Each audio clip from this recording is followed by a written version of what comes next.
Welcome back to Gospel First. I'm your host, Joe Cirillo, and today we're in Matthew chapter 1, verses 12 and Luke 11. Have you ever felt like you are carrying more than you can explain? Not just busy, but heavy. Not just tired, but worn down in your soul.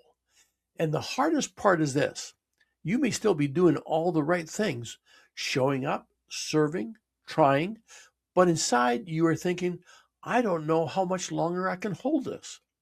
If that is you, Matthew chapter 11 contains one of the most tender invitations that Jesus ever gave. Not to the strong, not to the impressive, but to the tired. So let's get started.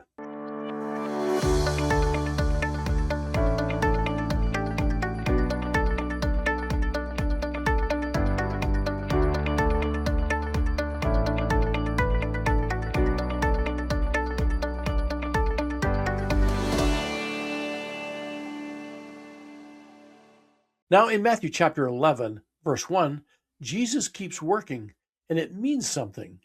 Matthew says in verse 1, after Jesus had finished instructing his 12 disciples, he went on from there to teach and preach in the towns of Galilee. And I love how plain that is. Jesus sends others to serve, and he keeps serving too. Now, the work of love is not lazy, it's steady. So here's something to think about. Sometimes we assume the word rest means avoiding responsibility. But Jesus shows another pattern: purposeful work, anchored in God without losing your soul. He moves with compassion, not with pressure. Next, we see here that John the Baptist, the greatness without competition in verses 7 to 11. Then Jesus speaks about John the Baptist, and it's like he's protecting John's reputation, honoring his faithfulness. Jesus asks the crowd what they expected to find, and he makes it clear that John isn't performing for approval. John is doing what he was called to do. Then Jesus says something stunning in verse 11. Truly, I tell you, among those born of women, there has not risen anyone greater than John the Baptist. John's greatness wasn't about status, it was about direction. John pointed people to Christ, even when it meant John would be less noticed. So here's something to think about. A lot of pain in life comes from comparison, but John models freedom. My job is not to win, my job is to witness. That is what makes him great. So let me give you a picture to describe this. It's a story about a woman that I heard about that served quietly for years in her church. She wasn't the one on stage. She wasn't the loudest voice in the room. She made meals when people were sick. She wrote notes. She showed up when others didn't. One day, someone asked her, does it really bother you that nobody really sees what you do? She smiled and said, if someone walks away closer to Jesus, I don't need my name on it. Now that is John the Baptist's energy, not trying to be the light, but pointing to the light. Next, in chapter 11 of Matthew, verses 20 to 24, it's when you've been given much, don't go numb. What that means is this. When Matthew says Jesus began speaking sharply to cities that had seen his miracle but refused to change. Now, this is not Jesus being petty, it's Jesus warning them about something real, spiritual numbness. Now, you can witness goodness so often that you stop letting it reach your heart. So here's something to think about.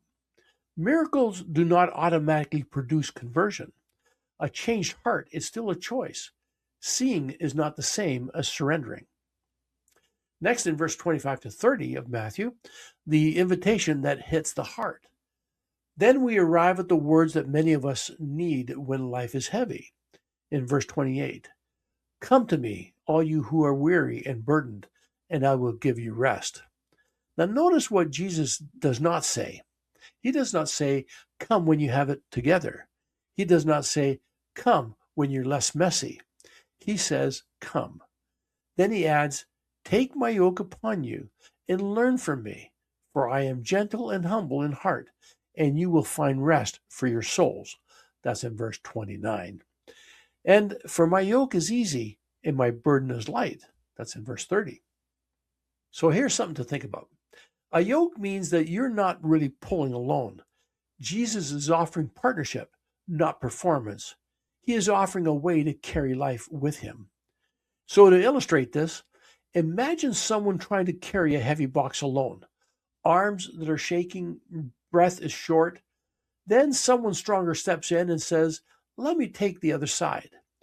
Now, the box doesn't vanish, but the weight changes because love is now sharing it. That's what Jesus is offering.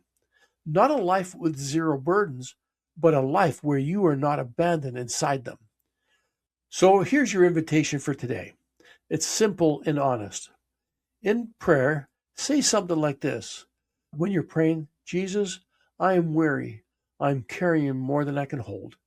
Teach me how to take your yoke, not the world's." And ask yourself this for reflection. What burden have I been carrying alone that Jesus has been inviting me to share with him? That's it for another day. Thank you for staying faithful to the journey. May the Spirit continue to fill your heart and draw you closer to Jesus Christ. If your heart feels even a gentle nudge, I invite you to subscribe and share so that we can spread the gospel of Jesus Christ together. And I'll see you next time as we continue in Matthew chapter 1 to 12 and Luke 11, where we're talking about something that blocks that rest: rule-focused religion, sign-seeking, and a divided heart. And we'll see you how Jesus leads us back to trust. So until next time, God bless.